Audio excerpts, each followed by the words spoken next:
일론 머스크의 긴급 서명에 일본 열도가 얼어붙었습니다. 3600rpm으로 회전하는 괴물 위에서 500원짜리 동전이 꼿꼿이 서자 미쓰비시 임원들은 비명을 지르며 바닥에 주저앉았습니다. 불가능하다던 0.00mm 무진동의 기적이 한국에 의해 완벽히 실현됐기 때문입니다. 머스크는 이건 물리학을 다시 써야 할 사건이라며 머리를 감싸 쥐었죠. 100년 기술 제국을 송두리째 부정하는 전율의 현장, 지금 바로 시작합니다. 제가 일하고 있는 이곳, 미국 테네시주 멤피스의 공기는 여느 때와 다름없이 차갑고 건조했습니다. 창밖으로 보이는 거대한 냉각탑에서는 하얀 수증기가 쉴 새 없이 뿜어져 나오고 있었죠.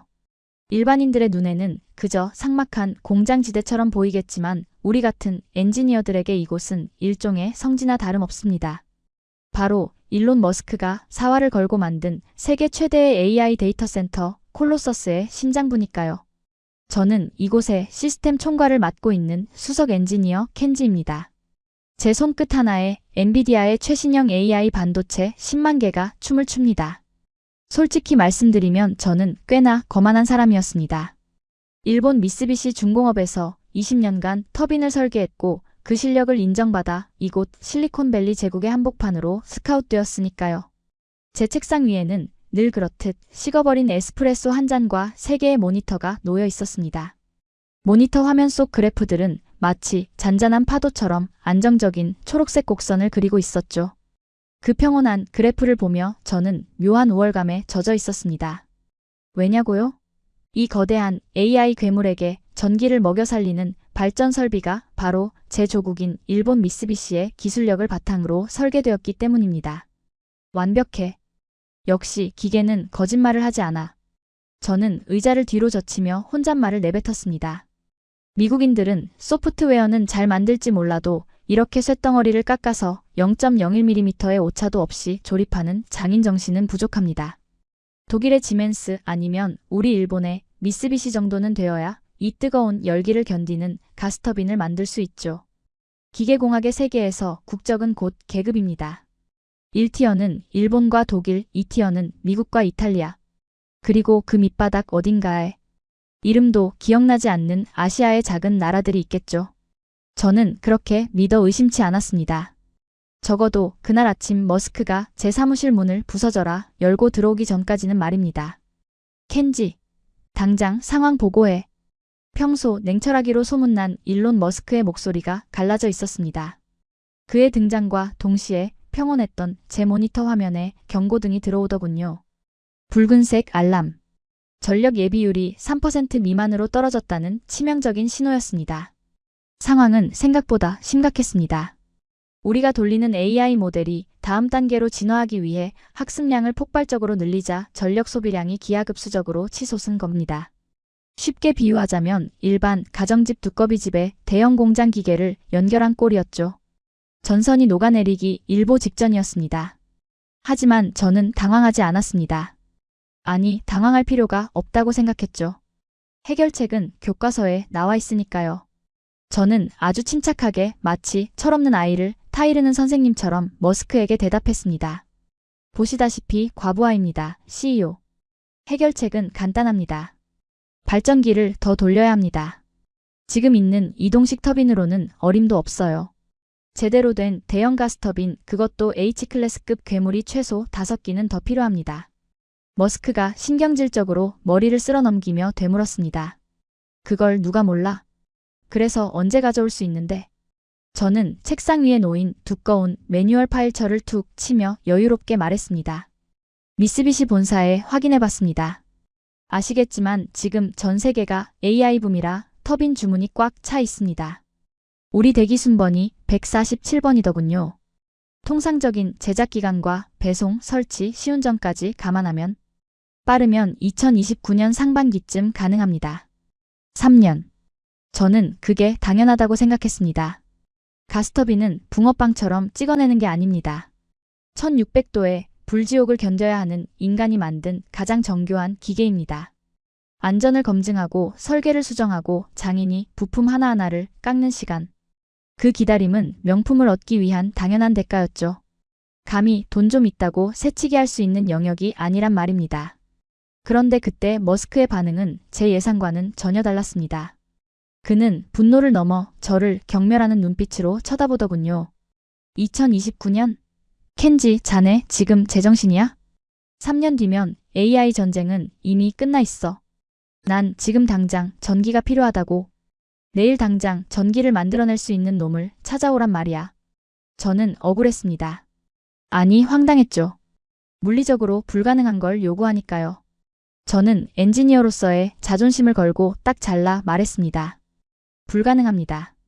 이건 물리 법칙의 문제입니다. GE도 지멘스도 미쓰비시도 똑같습니다. 지구상 어떤 회사도 H급 터빈을 1년 안에 납품할 수는 없습니다. 그건 기술이 아니라 사기입니다. CEO. 현실을 직시하셔야죠. 제 말이 끝나기도 전에 머스크는 품 안에서 구겨진 서류 뭉치 하나를 꺼내 제 책상 위에 던졌습니다. 종이들이 팔랑거리며 제 커피잔 옆으로 흩어졌죠. 그 서류의 맨 앞장에는 제가 난생 처음 보는 낯선 회사의 로고가 박혀 있었습니다. 현실? 자네가 그 잘난 일본 매뉴얼을 읽고 있는 동안 난 현실을 바꿀 놈들을 찾아냈어. 저는 떨리는 손으로 서류를 집어들었습니다.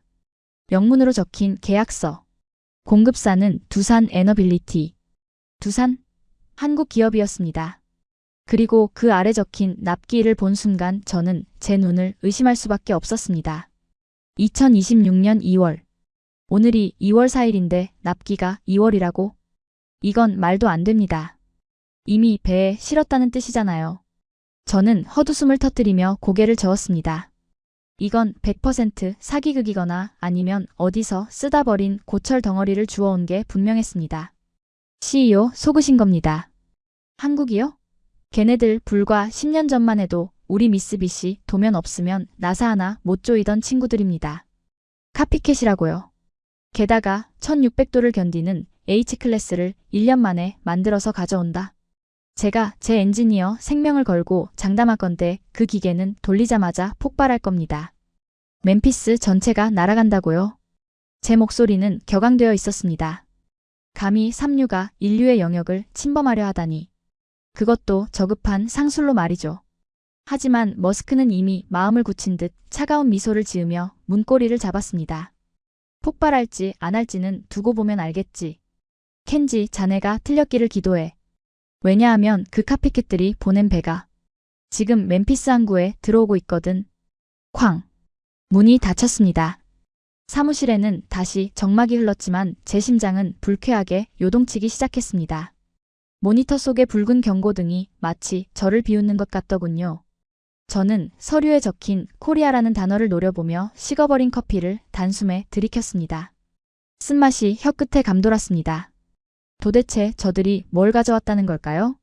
아니, 애초에 저들에게 가져올 기술이라는 게 존재하기는 하는 걸까요? 저는 그때까지만 해도 꿈에도 몰랐습니다. 제가 삼류라고 비웃었던 그 나라가 제 인생에서 가장 뼈아픈 패배를 안겨줄 거대한 폭풍을 몰고 오고 있다는 사실을 말입니다. 머스크가 쾅 하고 문을 닫고 나가버린 사무실에는 무거운 침묵만이 감돌았습니다. 닫힌 문 너머로 그의 거친 발소리가 복도 끝으로 사라지는 동안 저는 멍하니 책상 위에 널브러진 계약서를 내려다보고만 있었죠. 두산. 그 선명한 파란색 로고가 마치 저를 비웃는 것 같아 속이 울렁거렸습니다. 진정하자, 켄지. 감정에 휘둘리지 마. 넌 이 구역 최고의 엔지니어잖아. 저는 떨리는 손으로 마우스를 잡았습니다. 머스크가 던지고 간 USB를 컴퓨터에 꽂자 모니터 화면 가득 두산이 제출한 기술 사양서가 팝업창으로 떠올랐습니다. 제 목표는 단순했습니다. 이 방대한 데이터 속에서 치명적인 결함이나 새빨간 거짓말을 찾아내는 것. 그래서 머스크에게 이것 보십시오. 역시 사기입니다. 물리적으로 불가능한 수치들 뿐입니다. 라고 증명하고 다시 우리 미쓰비시의 대기 순번을 기다리게 만드는 것이었죠. 가장 먼저 제 눈길을 끈 것은 열효율 항목이었습니다. 가스터빈의 성능을 결정짓는 성적표나 다름없는 숫자니까요. 복합발전 효율 63% 이상. 순간 저도 모르게 헛웃음이 터져나오더군요. 이게 얼마나 말도 안 되는 숫자인지 감이 오십니까? 우리 미쓰비시가 수십 년간 수조 원을 쏟아부어 만든 최신형 J클래스가 겨우 64%를 넘깁니다. 전 세계 수천 명의 박사들이 머리를 맞대고 0.1%를 올리기 위해 10년을 바칩니다. 그런데 고작 후발주자인 한국이, 그것도 5년 전만 해도 독자 모델 하나 없던 그들이 단숨에 63%를 찍었다고요? 이건 마치 동네 리틀 야구단 투수가 메이저리그 타자를 상대로 시속 160km 직구를 던졌다고 주장하는 꼴이었습니다. 뻔하군. 시뮬레이션 돌릴 때 조건을 조작했겠지. 실제 현장에선 50%도 안 나올 거야. 저는 코웃음을 치며 스크롤을 더 내렸습니다. 하지만 진짜 충격은 효율 따위가 아니었습니다. 제 눈동자가 멈춘 곳은 바로 납기 및 공정 파트였습니다. 일반적으로 H급 가스터빈 하나를 만들려면 최소 24개월이 걸립니다. 쇳물을 녹여서 형틀에 붓고 식히고 깎는 데만 1년이 꼬박 걸리거든요. 특히 1600도 고열을 직접 받아내는 핵심 부품인 블레이드는 식히는 데만 몇 달이 필요합니다. 급하게 식히면 내부에 기포가 생겨서 나중에 100% 터지게 되니까요. 그런데 두산의 리포트에는 이렇게 적혀 있었습니다. 제작기간 12개월 단축, 부품 수급 완료. 미친. 이건 미친 짓이야. 컵라면 끓이나? 쇳덩어리가 무슨 밀가루 반죽인 줄 아나 보지? 저는 신경질적으로 키보드를 두드려 세부 부품 리스트를 조회했습니다. 분명히 어딘가에서 부품을 사왔을 겁니다. 1년 만에 조립하려면 이미 만들어진 남의 부품을 가져오는 수밖에 없으니까요. 저는 속으로 쾌재를 불렀습니다. 분명 우리 미쓰비시나 독일 지멘스의 구형 재고 부품을 긁어모았겠지. 그걸 짜집기해서 신제품인 척 포장한 거야. 딱 걸렸어. 이건 기술적 표절로 소송감이다. 하지만 모니터에 뜬 공급사 목록을 확인한 순간 제 등줄기로 식은땀 한 방울이 흘러내렸습니다. 공급사 두산에너빌리티 한국창원, 공급사 K터빈테크 한국부산, 공급사 H포징 한국대전. 일본이나 독일이라는 단어는 눈을 씻고 찾아봐도 없었습니다. 리스트를 가득 채운 건 이름도 생소한 한국의 지방 도시들이었습니다. 창원, 부산, 대전. 마치 암호문처럼 나열된 그곳에서 가스터빈에 들어가는 4만 개의 부품 중 무려 90%가 생산되었다는 겁니다. 제 머릿속의 상식이 송두리째 흔들리기 시작했습니다. 블레이드, 베인, 로터. 이 초정밀 부품들은 동네 철공소에서 뚝딱 만들 수 있는 게 아닙니다. 수천억 원짜리 장비와 수십 년 된 장인이 있어야만 가능한 예술의 영역이라고요. 그런데 한국이 이 모든 공급망을, 그것도 남의 도움 없이 국내에서 완성했다는 말입니까? 아니야, 이건 서류 조작이야. 원산지 세탁이라고. 저는 당장 전화기를 들어 일본 본사에 있는 옛 동료 사토에게 전화를 걸었습니다. 사토는 미쓰비시의 정보통이니 뭔가 알고 있을 테니까요. 신호음이 몇 번 가기도 전에 그가 전화를 받았습니다. 여보세요? 켄지? 오랜만이군. 무슨 일이야? 사토, 지금 내 앞에 한국 두산의 스펙시트가 있어. 솔직히 말해줘. 너네가 기술 판 거 아니지? 아니면 몰래 부품이라도 대줬어? 그렇지 않고서야 걔네가 1년 만에 납기를 맞출 수가 없잖아. 제 다급한 물음에 수화기 너머로 잠시 침묵이 흘렀습니다. 그리고 들려온 사토의 목소리는 평소와 달리 아주 낮고 진지하더군요. 켄지, 우리도 지금 비상이야. 경영기획실에서 난리가 났어. 두산 녀석들 우리한테 부품 요청한 적 없어. 소문에 의하면 창원 공장을 24시간 풀가동한다더군.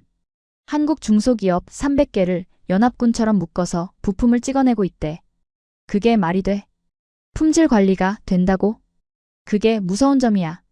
걔네들 독이 바짝 올랐어. 우리가 10년 전, 아니 13년 전에 기술 안 가르쳐주고 문전박대했던 거 기억나지? 기술은 국어라는 게 아니다 라고 쫓아냈었잖아. 그때부터 이를 갈고 국산화를 준비했나 봐. 켄지, 조심해. 걔네가 가져가는 물건 가짜가 아닐 수도 있어. 전화를 끄는 제 손은 미세하게 떨리고 있었습니다. 사토의 말대로라면 지금 태평양을 건너오고 있는 저 기계들은 단순한 짝퉁이 아니라 한국인들이 피와 땀으로 빚어낸 복수의 칼날이라는 뜻이 됩니다. 하지만 저는 인정할 수 없었습니다. 아니, 인정하고 싶지 않았죠. 20년간 제가 쌓아온 엔지니어로서의 프라이드, 그리고 일본 기술에 대한 절대적인 믿음이 무너지는 게 두려웠으니까요. 저는 애써 불안감을 억누르며 모니터 화면을 노려보았습니다. 그래, 빨리 만들었다는 건 그만큼 대충 만들었다는 증거야. 300개의 하청업체? 오합지졸일 뿐이지. 멤피스에 도착해서 전원을 켜는 순간 저 숫자들이 전부 거짓말이었다는 게 드러날 거야. 저는 자리에서 일어나 창밖을 내다보았습니다. 멀리 멤피스 항구 쪽 하늘에 시커먼 먹구름이 몰려오고 있었습니다. 마치 곧 닥쳐올 폭풍을 예고하듯이 말이죠. 머스크는 저 기계가 우리를 구원할 기적이라고 믿고 있지만 제 눈에는 째깍거리는 시한폭탄으로밖에 보이지 않았습니다. 과연 누가 옳았을까요? 100년의 역사를 가진 저의 경험일까요? 아니면 불과 10년 만에 기적을 만들었다고 주장하는 저들의 패기일까요? 답은 곧 밝혀질 겁니다. 그 불청객들이 멤피스 땅을 밟는 순간 말입니다. 그로부터 정확히 이틀 뒤 멤피스 현장에 그들이 도착했습니다. 저는 팔짱을 낀 채 데이터 센터 입구에 서서 저 멀리 지평선 너머로 다가오는 트레일러 행렬을 지켜보고 있었습니다. 솔직히 말해서 저는 그 순간까지도 일말의 기대를 하고 있었습니다.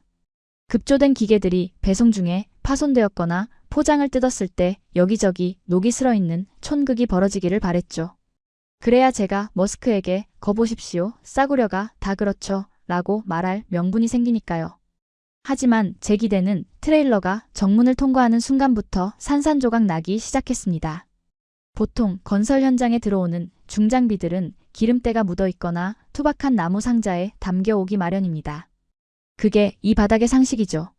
그런데 두산의 트레일러 위에 실린 5기의 가스터빈은 마치 애플 스토어에서 막 꺼낸 신제품처럼 하얀색 특수 방수막으로 진공 포장되어 있었습니다. 그 매끈한 표면 위에는 파란색 두산 로고와 태극기가 아주 선명하게 인쇄되어 있더군요. 먼지 한 톨 허용하지 않겠다는 강박적인 결벽증이 느껴질 정도였습니다. 포장만 번지르르하게 했군. 알맹이가 중요하지. 저는 애써 비꼬며 검수팀을 이끌고 트레일러 쪽으로 다가갔습니다.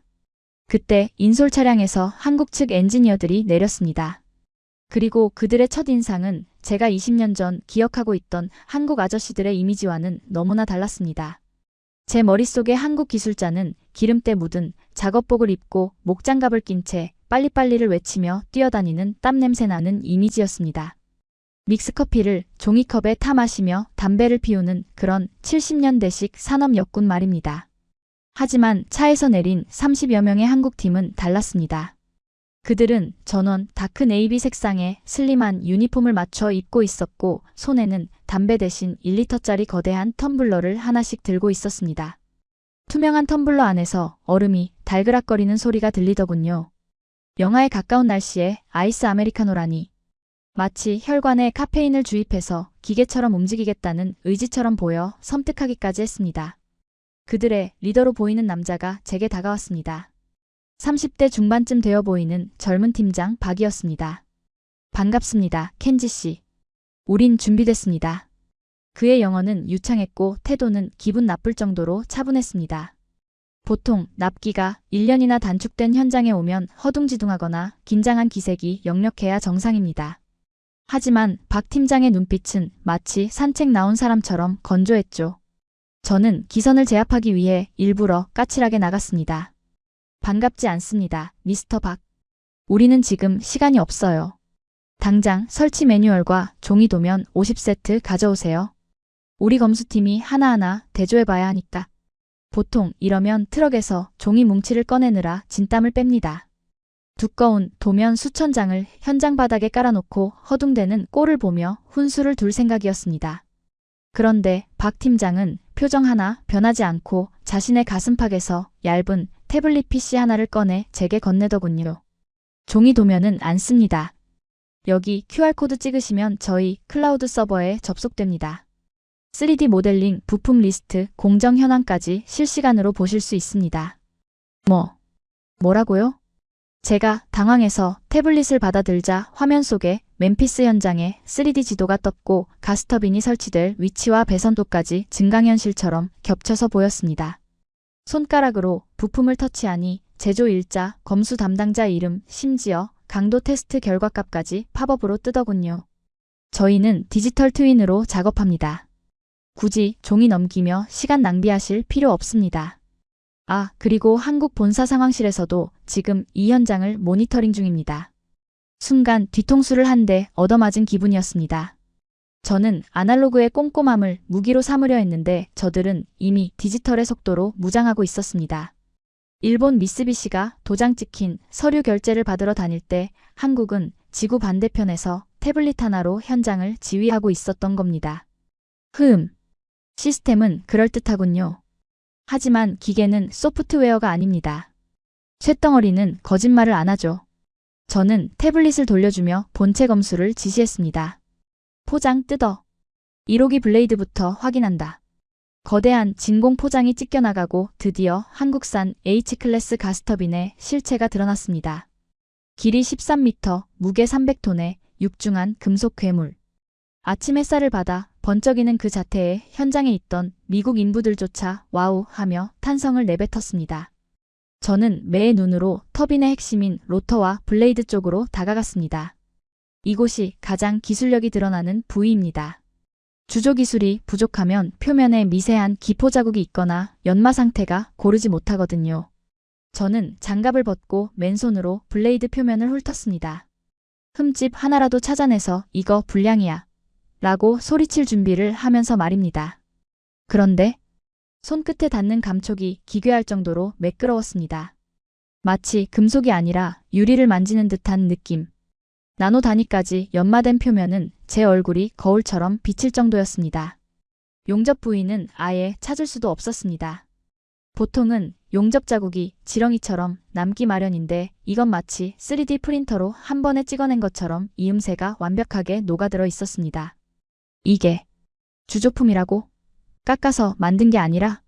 제가 혼잣말로 중얼거리자 옆에 있던 박 팀장이 빨대에서 입을 떼며 무심하게 대답했습니다. 3D 프린팅 공법을 일부 적용했습니다. 냉각 유로를 더 정밀하게 뚫으려면 주조로는 한계가 있어서요. 창원 공장에서는 AI가 24시간 감시하면서 레이저로 깎습니다. 사람이 손으로 하는 것보다 오차가 100분의 1로 줄어들죠. 1600도를 견디기 위해 터빈 날개 안에 머리카락보다 얇은 구멍을 수백 개 뚫어야 하는데 그걸 사람이 아닌 AI와 레이저로 했다는 겁니다. 일본 장인들이 돋보기 쓰고 땀 흘리며 구멍 뚫을 때 한국은 자동화 시스템으로 찍어냈다는 소리였죠. 시스템. 그래, 시스템의 차이였어. 저는 그제야 1년이라는 납기가 어떻게 가능했는지 이해가 가기 시작했습니다. 이들은 단순히 손이 빠른 게 아니었습니다. 설계부터 제작, 검수, 물류까지 모든 과정이 하나의 거대한 반도체 회로처럼 연결되어 있었습니다. 한국인 특유의 빨리빨리 문화가 디지털 기술을 만나자 압도적인 효율이라는 무기로 진화한 것입니다. 설치 작업이 시작되자 그 효율은 공포스러울 정도였습니다.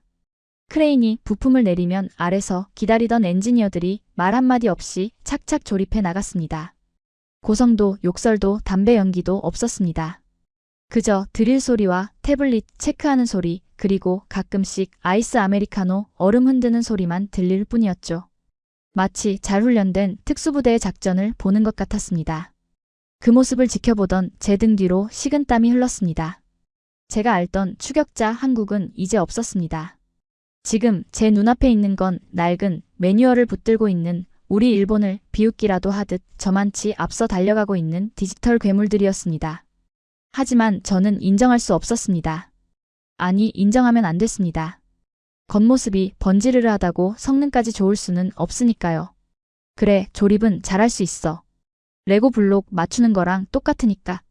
하지만 불을 붙이면 다를걸? 저는 흔들리는 멘탈을 부여잡으며 애써 냉소를 지었습니다.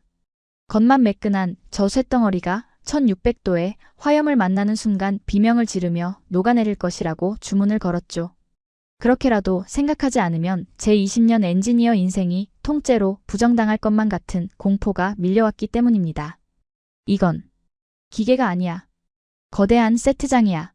그래, 할리우드 영화 세트장이라고. 설치 작업은 제 상식을 모독하는 수준으로 빠르게 끝났습니다. 통상 3개월이 걸려야 마땅한 공정이 불과 3주 만에 종료된 겁니다.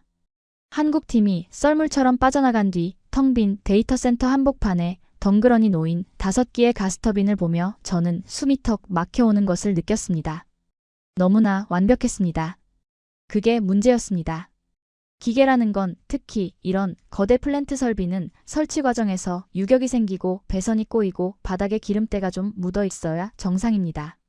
그게 현장의 맛이고 인간적인 오차범위라는 거죠. 그런데 두산의 터빈은 달랐습니다. 마치 CG로 그려놓은 것처럼 먼지 하나 없이 섬뜩하게 깨끗했습니다.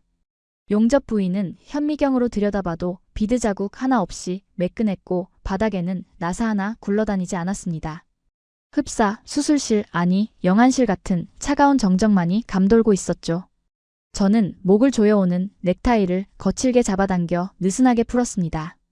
갑자기 밀려오는 현기증에 비틀거리며 터빈의 외벽을 짚었지만 손바닥에 전해지는 건 차가운 금속의 냉기뿐이더군요. 식은땀이 셔츠 등판을 축축하게 적시고 위장 깊은 곳에서부터 알 수 없는 구토감이 치밀어 올랐습니다. 인정할 수 없었습니다. 인정하는 순간 제가 평생을 바쳐 믿어온 일본 기술 제일주의라는 견고한 성벽이 모래성처럼 무너지는 꼴이 되니까요. 찾아내. 반드시 결함을 찾아내야 해. 하드웨어가 완벽하다면 분명 소프트웨어에서 눈속임을 했을 거야.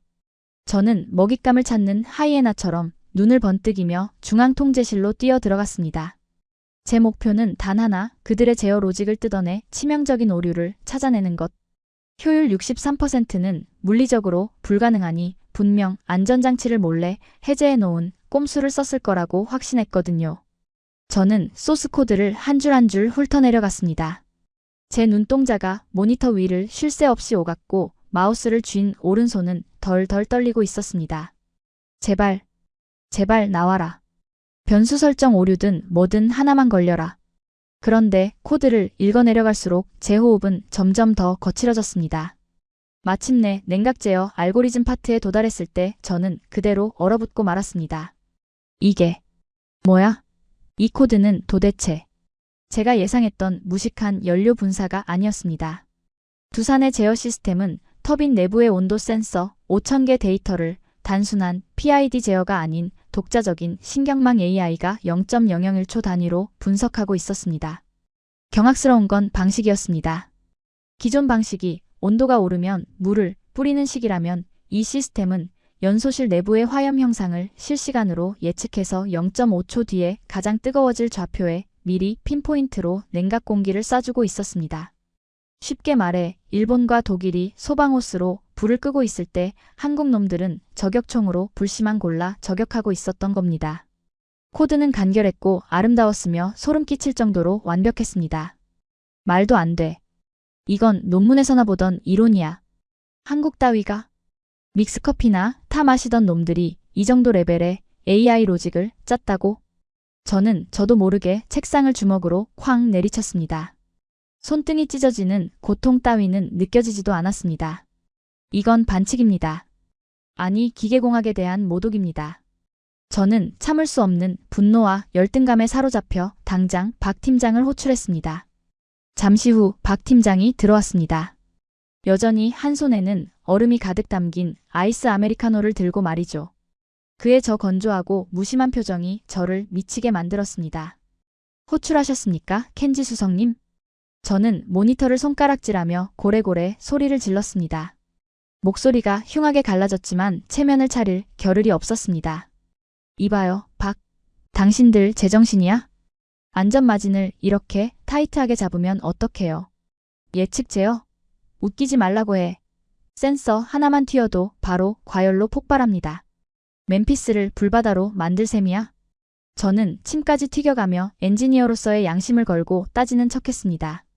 하지만 속으로는 알고 있었습니다. 이게 억지라는 것을요. 단지 두려웠던 겁니다. 저 기술이 진짜라면 우리 같은 아날로그 엔지니어들은 박물관 전시품으로 전락할 테니까요. 박 팀장은 재고함에도 눈 하나 깜짝하지 않았습니다. 오히려 떼쓰는 어린아이 보듯 딱하다는 눈빛으로 쳐다보더군요. 그는 빨대를 입에 물고 한 모금 들이키더니 태블릿 화면을 제 눈앞에 들이밀었습니다. 수석님, 그건 10년 전 지휘 매뉴얼 기준이고요. 저희 시스템은 센서가 고장나면 AI가 가상 센서를 즉시 생성합니다. 센서 없이도 온도를 읽는다고요. 지난 5년간 한국 서부 발전소에서 3만 시간 무고장 운전으로 검증된 로직입니다. 가상 센서? 소설 쓰지 마. 소설 아닙니다. 멤피스의 여름이 40도를 넘든 습도가 90%를 찍든 상관없습니다. AI가 알아서 학습하니까요. 그의 논리 정연한 반박에 저는 입만 뻥긋거렸습니다. 논리가 바닥나자 저는 감정에 호소하며 바락바락 우겼습니다. 만약 사고 나면 당신이 책임질 거야? 당신네 회사가 감당할 수 있어? 제 얼굴이 불그락푸르락해지는 동안 박 팀장은 짧게 한숨을 내쉬더니 아주 차갑게 쐐기를 박더군요. 책임은 결과가 말해줄 겁니다. 걱정 마십시오. 내일 뻗는 건 저희 기계가 아니라 아마 켄지 수석님의 그 낡은 고정관념일 테니까요. 그는 정중하게 목례를 하고 돌아나갔지만 그 뒷모습은 저에게 거대한 절벽처럼 느껴졌습니다. 자동문이 닫히는 소리가 마치 제 인생의 막이 내리는 소리처럼 들렸습니다. 혼자 남겨진 통제실에서 저는 의자에 주저앉았습니다. 손수건을 꺼내 이마에 맺힌 식은땀을 닦아냈지만 셔츠 속까지 파고든 한기는 사라지지 않았습니다. 심장은 불규칙하게 요동치고 손끝은 마비된 듯 저려왔습니다. 아니야, 저놈들은 거짓말을 하고 있어. 다 쇼야. 실제로 불을 붙이면 다를 거야. 저는 지독한 인지 부조화의 늪에 빠져 허우적대고 있었습니다. 눈앞의 모든 증거는 한국의 압도적 승리를 가리키는데 제 뇌는 일본의 패배를 받아들이기를 거부하며 비명을 지르고 있었죠. 마치 지동서를 처음 들은 중세시대의 늙은 신부처럼 저는 필사적으로 낡은 성경책을 끌어안고 있는 꼴이었습니다. 그날 밤 저는 호텔로 돌아가지 못했습니다. 때마침 일본 미쓰비시 본사의 기술 고문이자 제 스승이었던 야마모토 이사가 시운전 참관을 위해 공항에 도착했다는 문자가 왔습니다. 평소 같았으면 마중 나갔겠지만 저는 휴대폰을 꺼버렸습니다. 글을 보면 이사님, 우리가 졌습니다. 저들은 괴물입니다. 라고 고백해버릴 것만 같아서였죠. 대신 저는 불 꺼진 벙커 같은 사무실에 처박혀 CCTV 모니터 속 현장을 멍하니 지켜보고 있었습니다. 어둠 속에 웅크리고 있는 5기의 가스터빈이 마치 거대한 포식자처럼 보였습니다. 저 녀석들이 내일 아침 잠에서 깨어나 포효하는 순간 제가 20년간 쌓아올린 경력과 자존심이 모조리 잿더미가 될 것 같다는 불길한 예감이 저를 잠식했습니다. 새벽 3시 극심한 불안감에 위경련이 일어났습니다. 저는 떨리는 손으로 책상 서랍을 뒤져 신경안정제 2알을 꺼내 물도 없이 씹어 삼켰습니다. 쓴 약 기운이 목구멍을 타고 넘어갔지만 머릿속에서 울리는 사이렌 소리는 멈추지 않았습니다. 터질 거야. 터져야만 해. 제발. 폭발해라. 그래야 내가 살아. 이건 엔지니어로서 결코 해서는 안 될 저주였습니다. 내일 사고가 나면 수천억 원이 날아가고 사람이 다칠 수도 있습니다.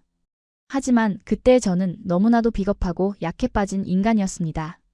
한국이 실패하기를, 그래서 내일 현장이 아수라장이 되기를 바라는 그 추악한 마음만이 제가 붙들 수 있는 유일한 동아줄이었으니까요. 창밖이 푸르스름하게 밝아오고 있었습니다. 결전의 날, 운명의 아침이 밝아오고 있었죠. 저는 충혈된 눈을 비비며 마지막 보고서를 작성하기 시작했습니다. 보고서의 제목은 두산 가스터빈 시운전 실패 예상 시나리오. 내용은 온통 진동과다, 블레이드 파손, 데이터 센터, 전력망 붕괴 같은 자극적이고 공포스러운 단어들로 채워 넣었습니다. 팩트는 하나도 없었습니다. 오직 제 공포심이 만들어낸 망상뿐이었죠. 타자기를 두드리는 제 손가락 끝이 덜덜 떨렸습니다. 엔터키를 누를 때마다 제 양심이 비명을 질렀지만 저는 멈추지 않았습니다. 이것이 제 마지막 자존심이자 다가올 참혹한 현실로부터 도망치기 위한 처절한 방패막이었으니까요. 과연 이 얇은 종이 쪼가리가 한국의 거대한 창을 막아낼 수 있을까요? 아니면 산산조각나며 저를 찔러버릴까요? 먼동이 터오는 창밖으로 한국 엔지니어들이 탄 버스가 현장으로 들어오는 불빛이 보였습니다. 마치 저승사자의 행렬처럼 보였습니다. 심장이 갈비뼈를 부러뜨릴 듯이 쿵쾅거렸습니다. 이제 심판의 시간이 왔습니다.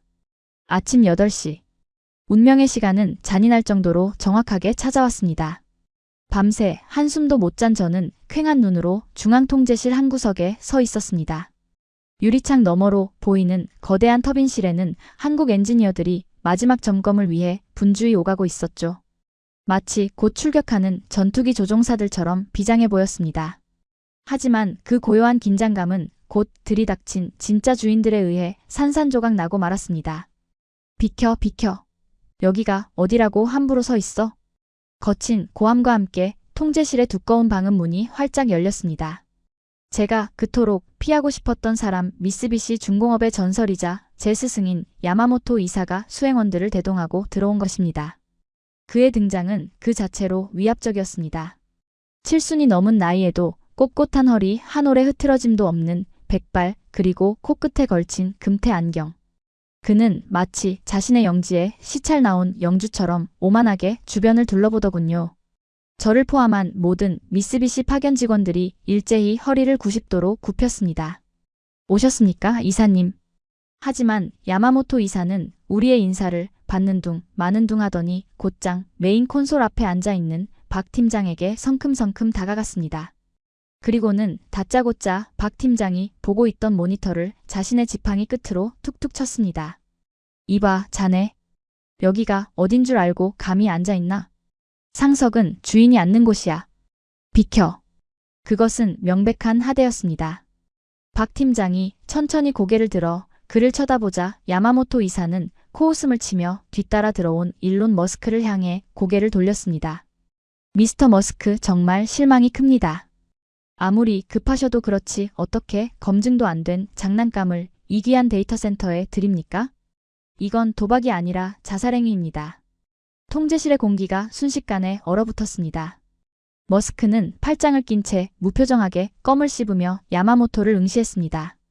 장난감이라.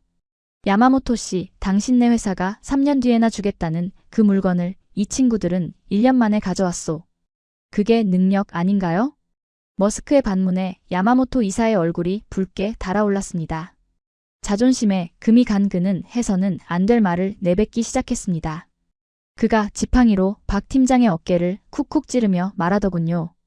능력? 하! 웃기지 마십시오. 저 친구들 불과 10년 전만 해도 우리 미쓰비시 공장 앞에서 도면 한 장만 보여달라고 구걸하던 놈들입니다. 우리가 버린 구형기술 주워다가 조립이나 하던 하청업체 수준이라고요. 근본이 없는데 어떻게 명품이 나옵니까? 저는 등골이 서늘해졌습니다. 아무리 경쟁사라지만 공식적인 자리에서 구걸이라니. 이건 선을 넘어도 한참 넘은 발언이었습니다. 하지만 제 마음 한구석에서는 묘한 쾌감이 솟구쳤습니다. 그래요, 저게 팩트니까요. 우리가 1등이고 저들은 영원한 2등 아니 3등이니까요. 야마모토 이사가 제 속마음을 대신 시원하게 긁어주고 있었습니다.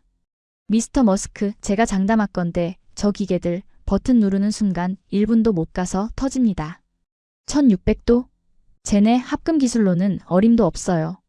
블레이드가 녹아서 깨지면 그 파편이 총알처럼 튀어나와 여기 있는 사람들 다 죽습니다. 살인 기계를 사신 겁니다. 당신은? 야마모토의 목소리는 점점 더 높아졌고 침까지 튀겼습니다. 그는 마치 광신도처럼 확신에 차 있었습니다. 지금이라도 늦지 않았습니다. 당장 저 고철 덩어리들 드러내고 우리 미쓰비시에 이동식 발전기를 연결하십시오. 그게 유일한 살 길입니다. 어디 감히 카피캣 주제에 오리지널의 자리를 넘봐? 그때였습니다. 줄곧 침묵을 지키던 박 팀장이 자리에서 일어났습니다. 그의 표정은 무서울 정도로 차분했습니다. 야마모토 이사가 퍼부은 모욕적인 언사에도 불구하고 그의 눈빛에는 분노가 아닌 연민이 서려 있더군요. 박 팀장은 주머니에서 손수건을 꺼내 야마모토 이사의 지팡이가 닿았던 자신의 어깨를 툭툭 털어냈습니다. 마치 더러운 먼지라도 묻은 것처럼 말이죠. 그리고는 아주 유창한 영어로 하지만 야마모토 이사의 눈을 똑바로 쳐다보며 입을 열었습니다. 이사님, 말씀 다 끝나셨습니까? 이 건방진 자식이. 구걸이라니요. 13년 전 저희 선배들이 미쓰비시 본사를 찾아갔을 때 문전박대하시면서 뭐라고 하셨죠? 기술은 훔치는 게 아니라 배우는 거다 라고 하셨다면서요. 박 팀장은 한 걸음 더 야마모토 쪽으로 다가갔습니다. 야마모토 이사가 주춤하며 뒤로 물러서더군요. 그래서 배웠습니다. 당신들이 안 가르쳐줘서 우리끼리 맨땅에 헤딩하면서 밤새워 공부하고 실험해서 배웠다고요. 덕분에 깨달았죠. 당신들의 방식은 낡았다는 걸. 이놈이 미쳤구나. 그리고 정정해 주시죠. 이건 장난감이 아니라 앞으로 30년 동안 이 데이터 센터를 책임질 심장입니다. 당신들이 매뉴얼 핑계대며 3년 뒤에나 가져오겠다는 그 물건보다 더 싸고 더 빠르고 더 완벽한. 박 팀장은 말을 마치고 머스크를 향해 고개를 돌렸습니다. CEO, 준비 끝났습니다. 가동할까요? 아니면 저분의 말씀대로 무서워서 도망갈까요? 머스크의 입가에 묘한 미소가 번졌습니다. 그는 씹던 껌을 휴지에 뱉더니 야마모토 이사를 보며 어깨를 으쓱했습니다. 글쎄, 난 겁쟁이는 아닌데. 야마모토 씨, 당신이 그렇게 확신한다면 내기 하나 할까요? 머스크의 제안에 야마모토 이사가 씩씩거리며 되물었습니다. 내기? 무슨 내기입니까? 만약 저 터빈이 폭발하면 내가 당신네 회사에 위약금 10배를 물어주고 전량 미쓰비시로 교체하겠소. 하지만 머스크의 눈빛이 매섭게 빛났습니다.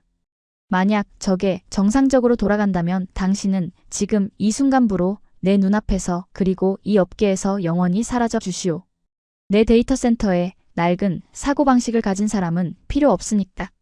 야마모토 이사는 잠시 멈칫했지만 곧 자존심을 세우며 코웃음을 쳤습니다. 좋습니다. 받아들이죠. 어차피 터질 테니까요. 켄지, 자네도 들었지? 내 보고서 준비해. 그는 저를 보며 소리쳤습니다. 저는 품 안에 숨겨두었던 실패 예상 시나리오 보고서를 꽉 쥐었습니다. 손에 식은땀이 흥건했습니다. 이제 돌이킬 수 없습니다. 판이 너무 커졌습니다. 야마모토 이사는 자신의 명예를 걸었고 머스크는 10조 원짜리 프로젝트를 걸었습니다. 야마모토 이사는 마치 쇼를 하듯이 품에서 귀마개를 꺼내 귀에 꽂았습니다. 다들 귀 막으시오. 굉음과 함께 박살이 날 테니 폭죽놀이 구경이나 합시다. 그는 팔짱을 끼고 의기양양하게 유리창 너머 터빈을 노려보았습니다. 저 오만함. 저 확신. 저도 저렇게 믿고 싶었습니다. 아니, 믿어야만 했습니다. 한국산 기계가 터져야 제가 살고 미쓰비시가 삽니다. 시동 시퀀스 개시. 10초 전. 안내방송이 흘러나왔습니다. 박 팀장이 콘솔 위에 시작 버튼 커버를 열었습니다. 그의 손가락이 조금의 망설임도 없이 버튼 위에 올려졌습니다. 10, 9, 8. 카운트다운이 시작되자 야마모토 이사의 입꼬리가 비릿하게 올라갔습니다. 그는 마치 저주를 퍼붓듯 중얼거렸습니다. 터져라. 터져라. 감히 주제도 모르고 기어오른 대가를 치러라. 7, 6, 5. 저도 눈을 질끈 감았습니다. 제발, 제발 터져주세요. 저 거만한 한국인 팀장의 표정이 공포로 일그러지는 꼴을 보고 싶습니다. 굉음이 울리고 파편이 튀고 검은 연기가 솟아오르기를 간절히 기도했습니다. 3, 2, 1. 점화. 박 팀장의 손가락이 버튼을 눌렀습니다. 그리고 그 순간 세상은 제가 알던 모든 상식을 배신했습니다. 시간이 멈춘 것 같았습니다. 박 팀장의 손가락이 점화 버튼을 누른 지 5초, 10초가 지났습니다. 야마모토 이사는 여전히 귀를 막은 채 눈을 질끈 감고 있었고 저 역시 책상 아래로 몸을 숨길 준비를 하고 있었습니다. 우리는 기다렸습니다.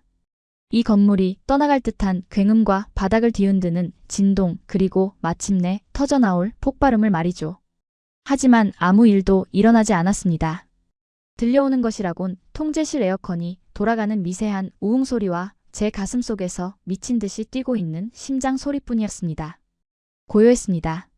아니, 섬뜩할 정도로 적막했습니다. 거 보십시오. 시동조차 안 걸리지 않습니까? 야마모토 이사가 먼저 눈을 뜨고 소리쳤습니다. 그는 귀마개를 거칠게 빼던지며 의기양양하게 비웃었습니다. 불량품입니다. 배선조차 제대로 못해서 전원도 안 들어오는군요. 미스터 머스크 보셨습니까? 이게 바로 한국산의. 입 다물어. 머스크가 야마모토의 말을 차갑게 끊었습니다. 머스크의 시선은 야마모토가 아니라 정면의 대형 모니터에 고정되어 있었습니다. 그의 동공이 미세하게 떨리고 있었습니다. 저길 봐. 돌고 있잖아. 네. 도대체 뭐가? 야마모토 이사와 제가 동시에 고개를 돌려 계기판을 확인한 그 순간 저는 제 눈을 의심해야만 했습니다. 회전수 3600 목표 도달. 출력 380메가와트 안정. 진동 0.00mm/s. 숫자가 미친 듯이 춤을 추고 있었습니다. RPM 게이지는 이미 최고 속도인 3600에 도달해 고정되어 있었고 출력은 목표치를 넘어서고 있었습니다. 300톤짜리 금속 괴물이 지금 우리 눈앞에서 1초에 60번을 회전하고 있는데 소리가 안 난다고요? 진동이 없다고요? 이건 계기판 오류야. 센서가 고장났어. 저렇게 거대한 게 도는데 바닥이 안 울릴 리가 없어. 야마모토 이사는 비명을 지르며 유리창에 달라붙었습니다. 하지만 창문 너머의 터빈은 마치 정지 화면처럼 고요하게 서 있었습니다. 회전축이 너무나도 빠르게 그리고 완벽한 균형으로 돌고 있어서 우리 눈에는 마치 멈춰 있는 것처럼 보였던 겁니다. 그때 박 팀장이 천천히 통제실 문을 열고 터빈이 돌아가는 현장으로 걸어 나갔습니다. 소음이 심한 터빈실에는 귀마개 없이는 들어갈 수 없는 것이 상식입니다. 하지만 그는 귀마개도 없이 한 손에는 여전히 그놈의 텀블러를, 다른 한 손에는 무언가 작은 금속 물체를 쥐고 터빈 1호기 앞으로 다가갔습니다. 뭐 하는 거야? 위험해. 나오라고 해. 제가 마이크에 대고 소리쳤지만 박 팀장은 들은 채도 하지 않았습니다. 그는 터빈의 가장 진동이 심해야 할 베어링 하우징 위에 텀블러를 내려놓았습니다. 그리고 그 옆에 주머니에서 꺼낸 무언가를 세우기 시작했습니다. 카메라가 그 장면을 줌인해서 대형 모니터에 띄웠습니다. 그것은 한국 돈 500원짜리 동전이었습니다. 미친. 지금 저기서 동전 세우기를 하겠다고? 저도 모르게 헛웃음이 나왔습니다. 3600rpm으로 돌아가는 가스터빈 위에서 동전을 세운다는 건 달리는 F1 레이싱카 위에서 카드를 쌓겠다는 것과 같은 소리입니다. 미쓰비시의 최고급 J클래스 터빈조차 진동 수치가 2.0mm/s 정도 나옵니다. 그 위에선 물컵에 물이 찰랑거리는 게 정상입니다. 박 팀장의 손끝에서 동전이 떠났습니다. 모두가 숨을 죽였습니다. 야마모토 이사의 입이 딱 벌어졌습니다. 동전은 서 있었습니다. 단 한 번의 흔들림도 없이. 마치 본드로 붙여놓은 것처럼 500원짜리 동전은 거대한 터빈 위에서 고고하게 직립해 있었습니다. 그 옆에 놓인 아이스 아메리카노의 얼음조차 찰랑거리지 않았습니다. 수면은 거울처럼 잔잔했습니다. 이것은 단순한 기계가 아니었습니다. 이것은 물리학에 대한 도전이자 완벽에 가까운 무게중심의 증명이었습니다. 말도 안 돼. 저건 불가능해. 야마모토 이사가 뒷걸음질 치다 의자에 걸려 넘어질 뻔했습니다. 그의 얼굴은 시체처럼 창백해졌습니다. 진동이 0에 수렴한다는 것은 에너지 손실이 0이라는 뜻입니다. 즉, 이 기계는 미쓰비시가 100년을 걸려도 도달하지 못한 무결점의 영역에 도달해 있었던 겁니다. 하지만 한국의 반격은 이제 시작이었습니다. 박 팀장이 다시 통제실로 돌아와 키보드를 두드리자 모니터 화면이 붉은색 열화상 모드로 전환되었습니다. 야마모토 이사님, 폭발한다고 하셨죠? 온도를 보십시오. 화면에는 터빈 내부의 연소실 상황이 실시간 3D로 떠올랐습니다. 1600도의 화염이 소용돌이치고 있었지만 터빈 날개의 표면 온도는 놀랍게도 900도대를 유지하고 있었습니다. 어떻게? 냉각 공기를 거의 안 쓰고 있는데 어떻게 온도가 낮지? 제가 떨리는 목소리로 중얼거리자 박 팀장이 차갑게 대답했습니다. 말씀드렸잖습니까? 우리는 저격한다고. 화면 속에서 파란색 점들이 번쩍였습니다. AI가 화염 속에서 온도가 급격히 올라가는 핫스팟을 0.001초 먼저 감지하고 그 지점에만 마이크로 단위로 냉각 공기를 분사하고 있었습니다. AI 능동 방호 시스템 작동 개시. 타겟 포착 4028개 고열 지점. 냉각 효율 99.8%. 모니터에 뜬 문구는 마치 전투기의 사격 통제 장치 같았습니다. 두산의 AI는 단순히 기계를 돌리는 게 아니라 엔트로피와의 전쟁을 수행하고 있었습니다. 이건 반칙이야. 야마모토 이사가 넋이 나간 표정으로 중얼거렸습니다. 이건 발전소가 아니야. 이건 무기야.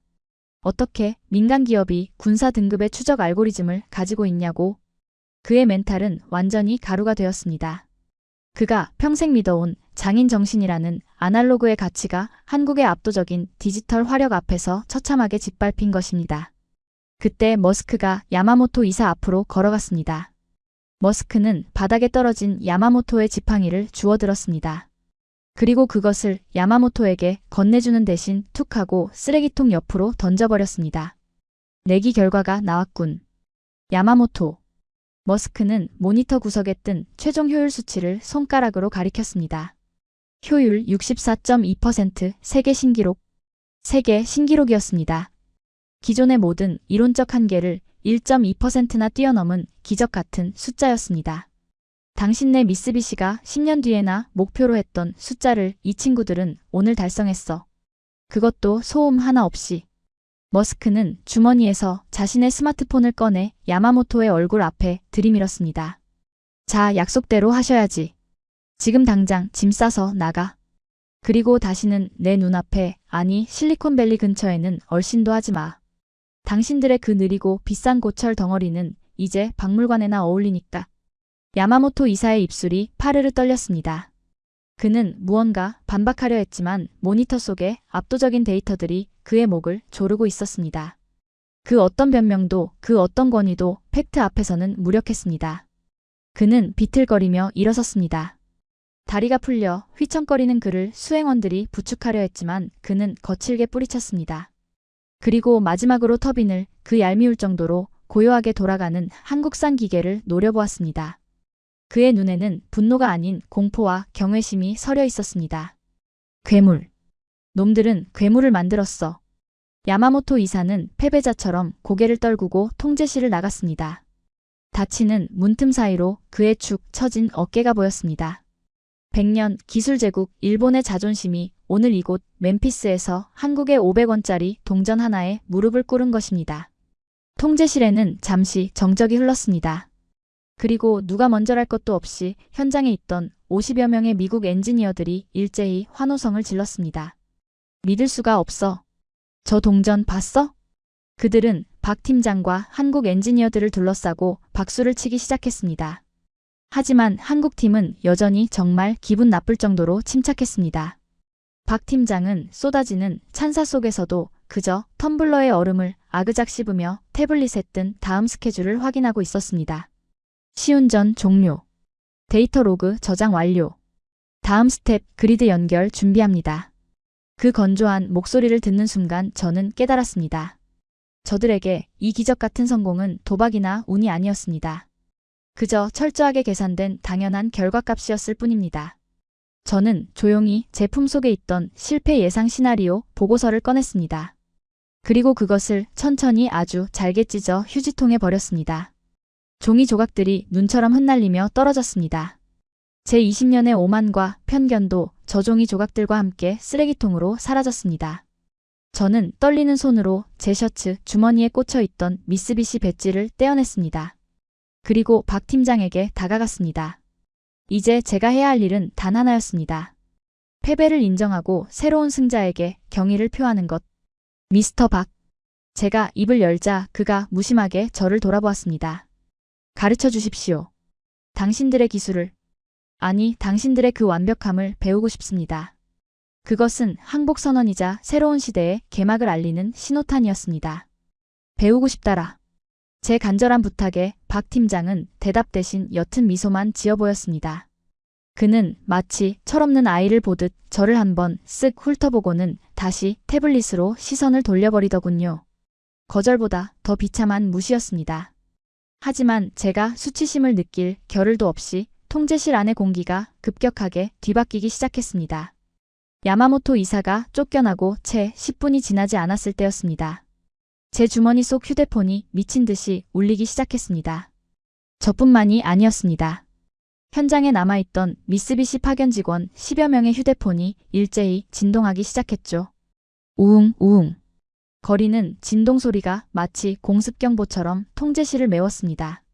발신자는 모두 도쿄 본사였습니다. 저는 불길한 예감을 감지하며 전화를 받았습니다. 수화기 너머에서는 평소 침착하던 기획실장의 비명에 가까운 고함이 들려왔습니다. 켄지, 지금 멤피스 상황이 어떻게 된 거야? CNN에 속보가 떴어. 머스크가 트윗을 올렸다고. 네. 머스크가 뭐라고? 저는 황급히 로비에 걸린 대형 TV 화면을 쳐다봤습니다. 뉴스 화면 하단에는 붉은색 자막으로 속보가 번쩍이고 있었고 그 위로 일론 머스크가 방금 올린 트위터 게시물이 대문짝만하게 떠 있었습니다. 오늘부로 일본은 역사가 되었다. 한국이 미래다. 미쓰비시? 너무 느리고 비싸고 무겁다. 두산이 새로운 에너지의 왕이다. 단 3문장. 그 파괴력은 핵폭탄급이었습니다. 주가가 녹아내리고 있어. 개장 30분 만에 14%가 빠졌다고. 시가총액 5조 엔이 증발했어. 주주들이 본사로 몰려오고 난리야. 켄지 제발 뭐라도 해봐. 오보라고 말하란 말이야. 전화기 너머의 아비규환이 생생하게 전해졌습니다. 하지만 저는 아무 말도 할 수 없었습니다. 눈앞에서 무결점으로 돌아가고 있는 저 괴물 같은 한국 기계가 팩트인데 제가 무슨 수로 오보라고 우기겠습니까? 늦었습니다, 실장님. 머스크는 이미 마음을 굳혔습니다. 야마모토 이사는 쫓겨났고요. 뭐? 이사가 쫓겨나? 으악. 수화기 너머로 무언가 와장창 깨지는 소리가 들리더니 전화가 끊겼습니다. 통제실 구석에 모여있던 미쓰비시 직원들은 사색이 되어 바닥에 주저앉거나 머리를 감싸 쥐고 있었습니다. 세계 1위라는 자부심으로 콧대 높게 굴던 그들의 모습은 온데간데 없고 마치 나라 잃은 패잔병들의 모습뿐이었죠. 그런데 진짜 굴욕은 이제부터였습니다. 제 개인 휴대폰으로 다시 전화가 걸려왔습니다. 이번에는 본사 구매팀장 사토였습니다. 아까 저에게 두산이 90% 국산화를 했다고 알려줬던 그 친구였죠. 켄지, 내 말 잘 들어. 지금 자존심이고 뭐고 따질 때가 아니야. 옆에 두산 책임자 있지? 그 사람 좀 바꿔줘. 제발. 박 팀장? 왜? 시비라도 걸게? 아니, 부탁 좀 하려고 그래. 우리 지금 인도네시아 프로젝트 납기가 6개월이나 밀려 있어. 핵심 부품인 배인 수율이 안 나와서 공장이 멈췄다고. 위약금만 수천억이야. 두산 애들이 생산 라인 다 잡고 있다며? 남는 부품. 아니, 불량품이라도 좋으니까 우리한테 좀 팔아달라고 해줘. 웃돈은 얼마든지 줄 테니까. 기가 찼습니다. 불과 며칠 전만 해도 한국 놈들 기술은 훔친 것이라며 조롱하던 그들이 이제는 그 훔친 기술로 만든 부품이라도 좋으니 제발 팔아달라고 애원하고 있는 겁니다. 이것이 바로 기술 권력의 이동이었습니다. 갑과 을이 뒤바뀌는 건 한순간이더군요. 저는 쓴웃음을 지으며 박 팀장에게 다가갔습니다. 그는 여전히 텀블러의 얼음을 흔들며 모니터를 체크하고 있었습니다. 미스터 박, 저기. 일본 본사에서 연락이 왔는데? 제가 우물쭈물하며 사정을 설명하자 박 팀장은 하던 일을 멈추지도 않고 건조하게 물었습니다. 그래서요? 부품을 달라고요? 네. 인도네시아 현장이 셧다운 위기랍니다. 가격은 2배 아니 3배라도 부르는 대로 주겠다고. 박 팀장은 그제야 고개를 들어 저를 쳐다봤습니다. 그의 눈빛에는 경멸조차 없었습니다. 그저 귀찮은 잡상인을 대하는 듯한 무관심뿐이었죠. 켄지 수석님 전해주시죠. 저희 창원 공장 라인은 향후 5년치 물량이 예약 완료 상태입니다. 머스크 회장님 물량 맞추기도 벅차서 다른 주문은 못 받습니다. 하지만 급한 불만이라도 끄게 소량이라도. 그리고 박 팀장이 제 말을 딱 잘랐습니다. 설령 남는 게 있다 해도 미쓰비시에는 안 팝니다. 13년 전 저희가 부품 하나만 달라고 사정했을 때 당신들이 뭐라고 했는지 기억하십니까? 기술이 없으면 존중도 없다 라고 하셨죠. 그대로 돌려드리겠습니다. 그는 차갑게 말을 맺고는 다시 모니터로 고개를 돌렸습니다. 일본을 위한 부품은 없습니다. 확인사살이었습니다. 저는 그 말을 듣는 순간 얼굴이 화끈거려 쥐구멍이라도 찾고 싶었습니다. 그리고 우리가 저들에게 했던 모욕이 그대로 부메랑이 되어 돌아와 우리의 뒤통수를 후려갈긴 것입니다. 저는 전화기를 다시 귀에 댔습니다. 사토가 숨을 헐떡이며 기다리고 있었습니다. 야, 뭐래? 준대. 뭘 말해? 사토. 포기해. 줄 서래. 뭐? 줄을 서? 우리가 미쓰비시야. 감히 누구한테 줄을 서라고. 그 미쓰비시 간판 이제 안 통해. 여기선 두산이 갑이야. 2030년까지 우리 차례는 안 온대. 그러니까 위약금 준비해라. 저는 사토의 절규를 뒤로 한 채 전화를 끊어버렸습니다. 더 이상 듣고 있을 수가 없었습니다. 창밖을 보니 쫓겨난 야마모토 이사가 주차장에서 자신의 차를 향해 걸어가고 있는 모습이 보였습니다. 그런데 항상 그를 수행하던 비서와 운전기사가 보이지 않았습니다. 그들은 이미 새로운 권력인 머스크와 두산 쪽에 줄을 대기 위해 떠나버린 거겠죠. 칠순의 노인이 비틀거리며 직접 차문을 여는 그 뒷모습은 몰락한 제국의 마지막 황제처럼 처량하기 그지없었습니다. 그러게. 왜 건드렸습니까? 그냥 조용히 있었으면 2등이라도 했을 텐데. 저는 속으로 혀를 찼습니다. 주제 파악을 못하고 덤빈 대가는 너무나 가혹했습니다. 미쓰비시의 주가는 휴지 조각이 될 것이고 글로벌 에너지 시장에서의 신뢰도는 바닥을 칠 겁니다. 일본제는 튼튼하다는 100년의 신화가 오늘 멤피스에서 한국제는 완벽하다는 새로운 팩트에 의해 산산조각 났으니까요. 이제 이곳 멤피스 데이터 센터의 주인은 명확했습니다. 일본 엔지니어들이 짐을 싸서 하나둘씩 통제실을 빠져나가는 동안 한국 엔지니어들은 여유롭게 아이스 아메리카노를 마시며 시스템을 장악하고 있었습니다. 그 잔혹하고도 아름다운 세대교체의 현장에서 저는 제가 설 자리가 완전히 사라졌음을 뼈저리게 느꼈습니다. 하지만 슬프기보다는 오히려 후련했습니다. 썩은 살은 도려내야 새 살이 돋는 법. 오늘 우리는 단순히 계약을 뺏긴 게 아니라 우리의 오만함을 처형당한 것인지도 모릅니다. 그때 짐을 챙기던 제 눈에 박 팀장의 책상 위에 놓인 두툼한 파일철 하나가 들어왔습니다. 표지에는 1급 기밀이라는 붉은 도장이 찍혀 있었고 그 아래에는 머스크의 친필 서명이 선명했습니다. 그리고 그 옆에 적힌 프로젝트명을 본 순간 저는 제 심장이 다시 한번 쿵 하고 내려앉는 것을 느꼈습니다.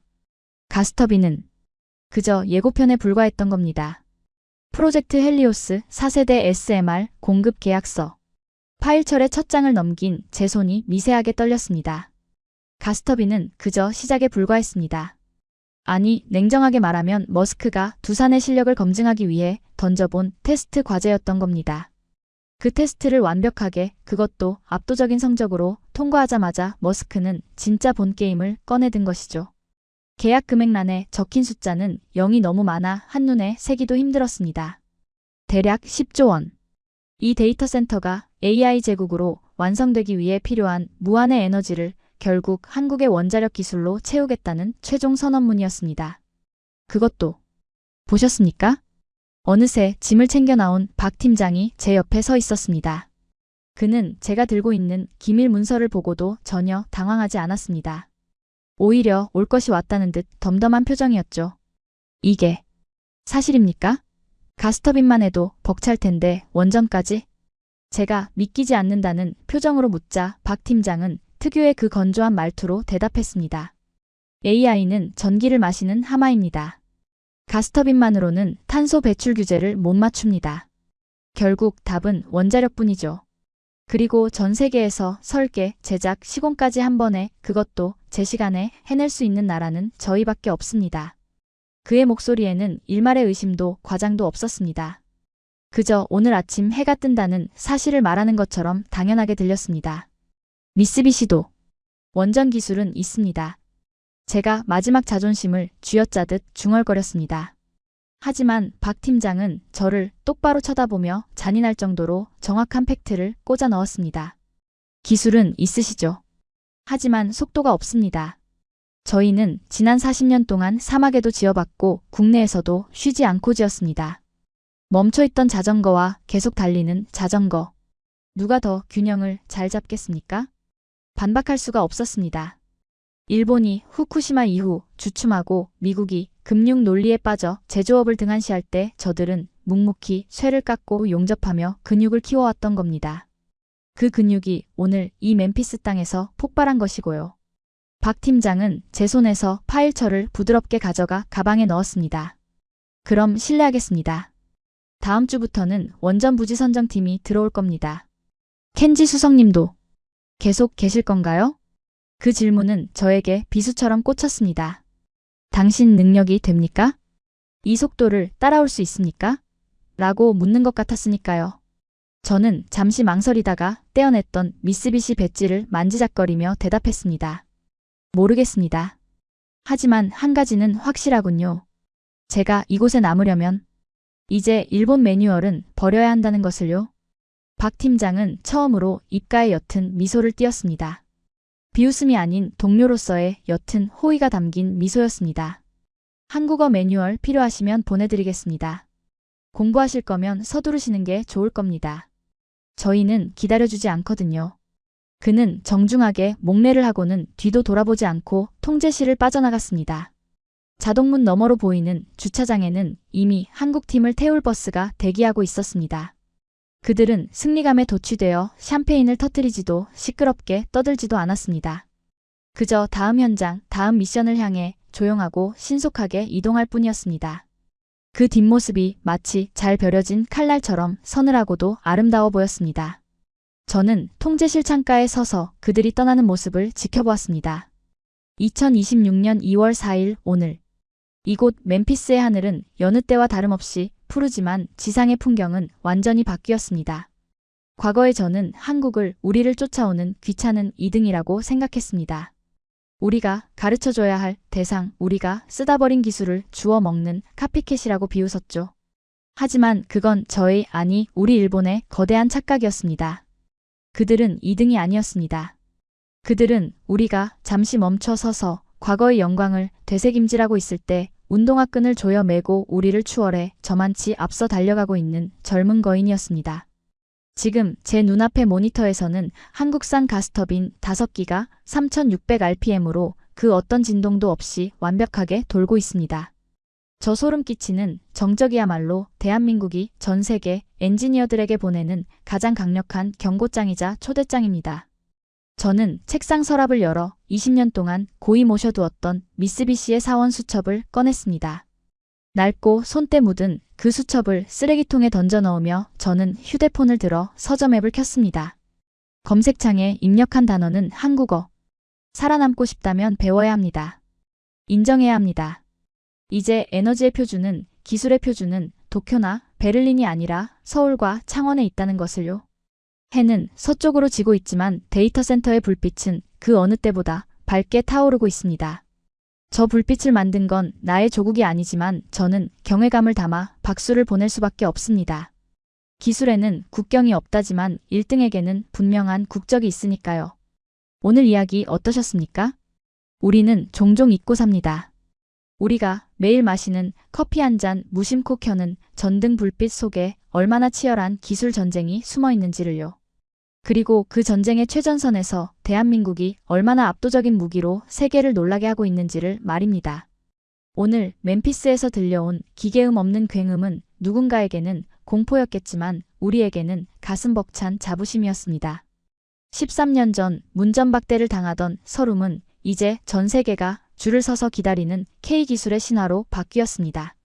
하지만 기억하십시오. 켄지 수석의 마지막 독백처럼 그들은 샴페인을 터뜨리지 않았습니다. 승리에 도취되는 순간 우리 또한 누군가에게 추월당할 수 있다는 것을 그들은 알고 있기 때문입니다. 지금 이 순간에도 지구촌 어딘가에서 묵묵히 밤을 새우며 완벽을 깎아내고 있을 대한민국의 모든 엔지니어들에게 경의를 표합니다. 오늘 이야기가 여러분의 심장을 뜨겁게 했다면 구독과 좋아요로 그들에게 박수를 보내주세요. 저는 다음 시간 더 놀라운 대한민국의 이야기로 찾아오겠습니다. 시청해주셔서 감사합니다.